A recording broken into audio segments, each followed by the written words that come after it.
Esse debate pode ser sempre duro, as perguntas são muito pertinentes, e é importante, acho que, fazer da forma como Vossa Excelência fez, mantendo o diálogo aberto, e para isso que eu acho necessário, por vezes, fugir do excesso de retórica, por vezes fugir de algumas questões assim ofensivas. Por exemplo, ouvi aqui anteriormente comparações do projeto com nazifascismo, né, ou com identificação de projetos autoritários.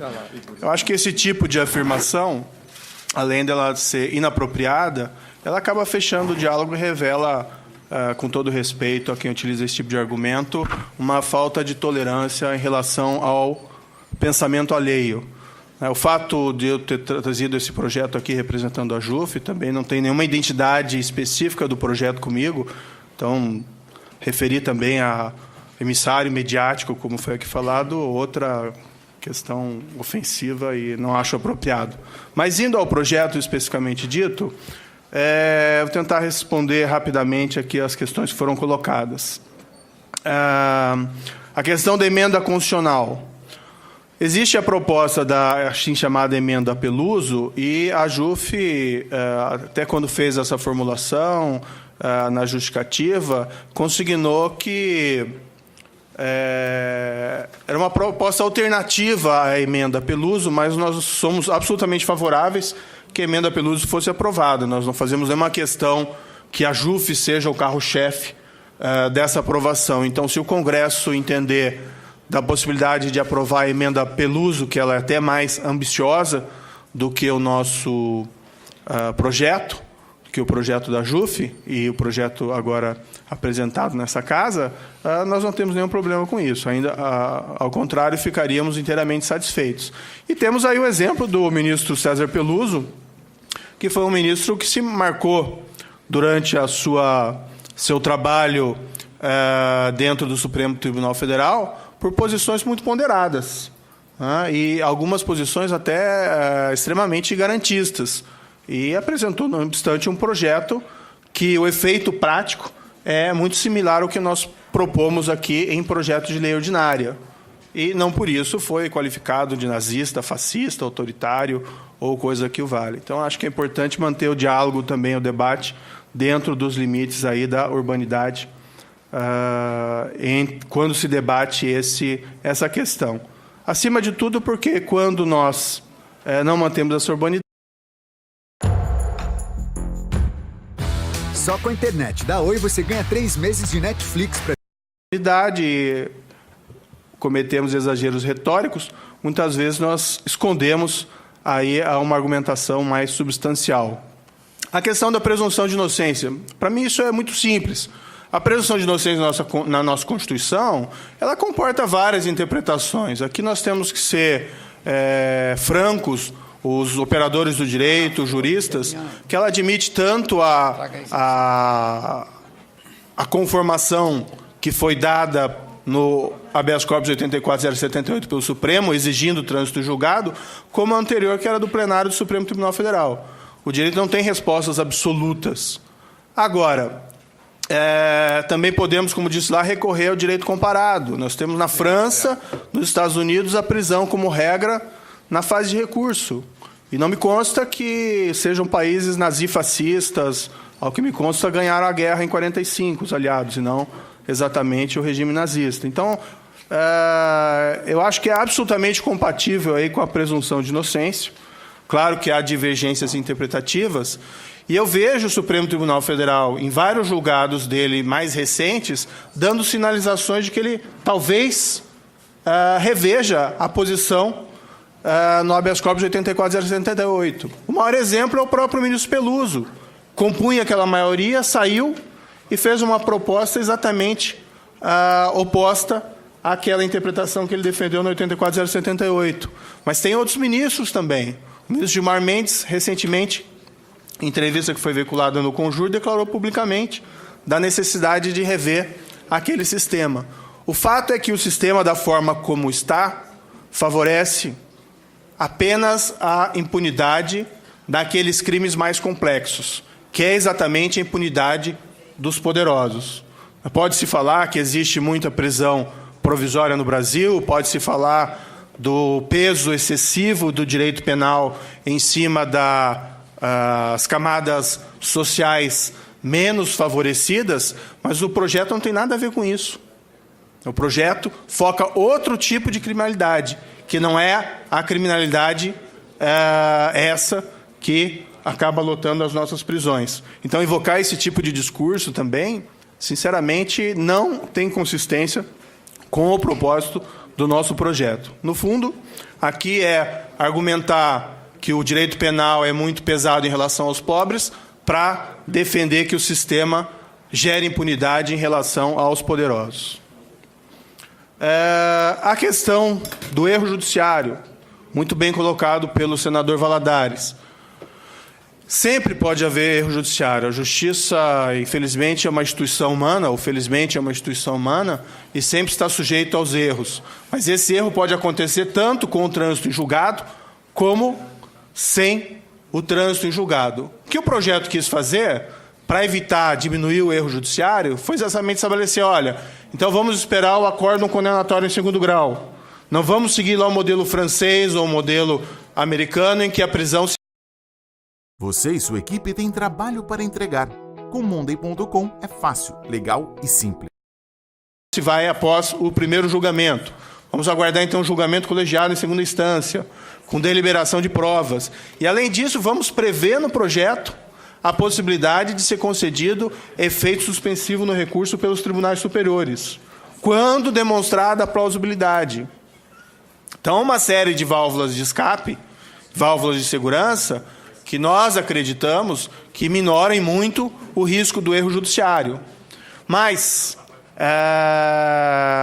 não vamos aí nos esquecer que o processo penal na conformação atual, além de gerar, como disse, essa impunidade de poderosos, ela prejudica outras pessoas.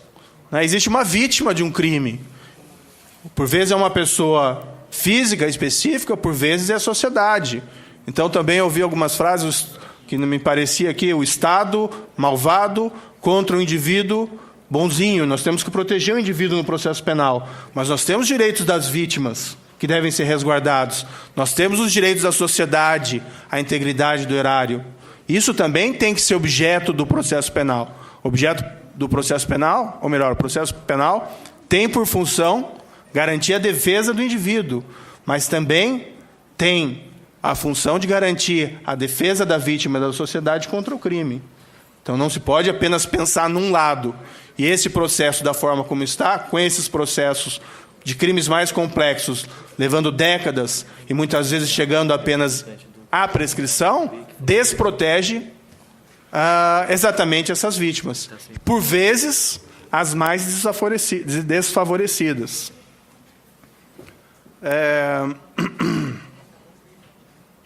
Outra questão do recurso suspensivo.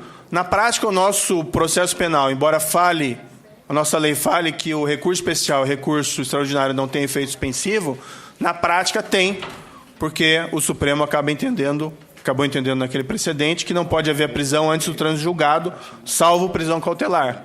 Então, embora a lei fale uma coisa, o Supremo disse outra, então o projeto visa mudar essa situação específica. Para evitar também o questionamento de inconstitucionalidade do projeto, ele foi cauteloso ao prever que mesmo a prisão decretada em segundo grau de jurisdição, ainda assim vai ter uma cautelaridade. Ainda assim vai ter uma cautelaridade. Tá? Exatamente para evitar um eventual questionamento da sua constitucionalidade perante o Supremo Tribunal Federal.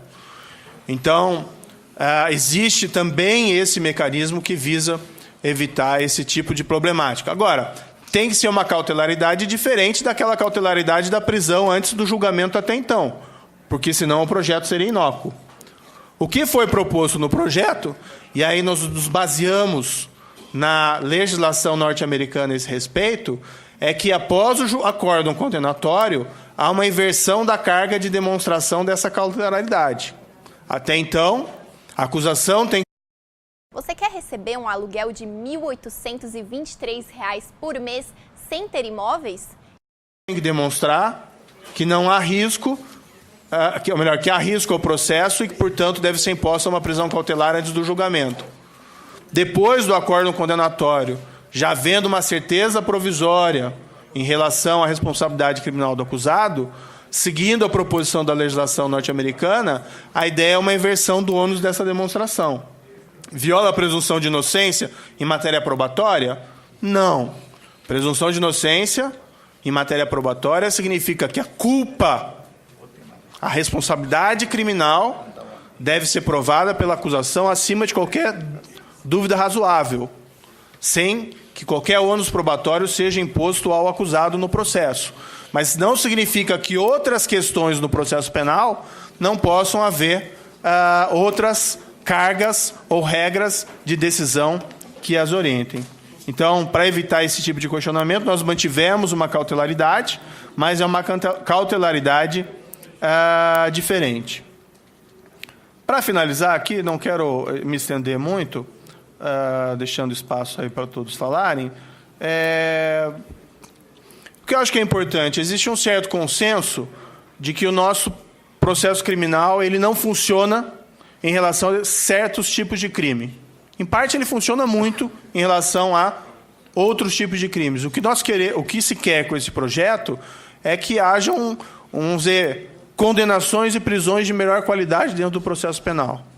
Então, o inocente deve ser absolvido, o condenado deve ser condenado e sofrer as consequências do seu comportamento de efetivo. Mas o que nós observamos hoje é uma distribuição não igualitária da justiça criminal.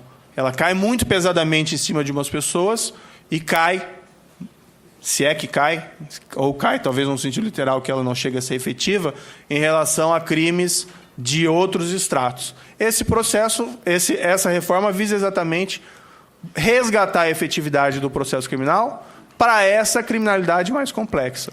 E aqui não é questão de entrar em discussões de classe ou coisa que o vale. A justiça criminal tem que funcionar para todos, tanto para as classes menos favorecidas, como para as classes médias, como para as classes mais favorecidas. Mas o fato é que hoje, crimes praticados por poderosos, pelas vicissitudes do nosso processo criminal, o sistema é extremamente ineficaz. Então, isso que tem que ser mudado. E não adianta ser em tese contra a impunidade dos poderosos sem que se faça algo realmente a esse respeito. Sempre dentro do marco dos direitos e garantias fundamentais. Isso é ponto fundamental. Mas esse modelo que nós copiamos, essas sugestões que nós copiamos de países como França e Estados Unidos, estão longe de ser modelos de países autoritários, nazifascistas ou coisa que o valha. Muito pelo contrário, ambos países são considerados berços, como disse, da presunção de inocência e democracias modernas em relação às quais nós podemos pegar exemplos e, eventualmente, trazer para a nossa prática. Então, eram essas as considerações. Adicionalmente, apenas aqui foi falado do excesso de recursos nos processos cíveis. Sim, esse é um problema, mas esse projeto também não pretende ser uma solução para todos os problemas.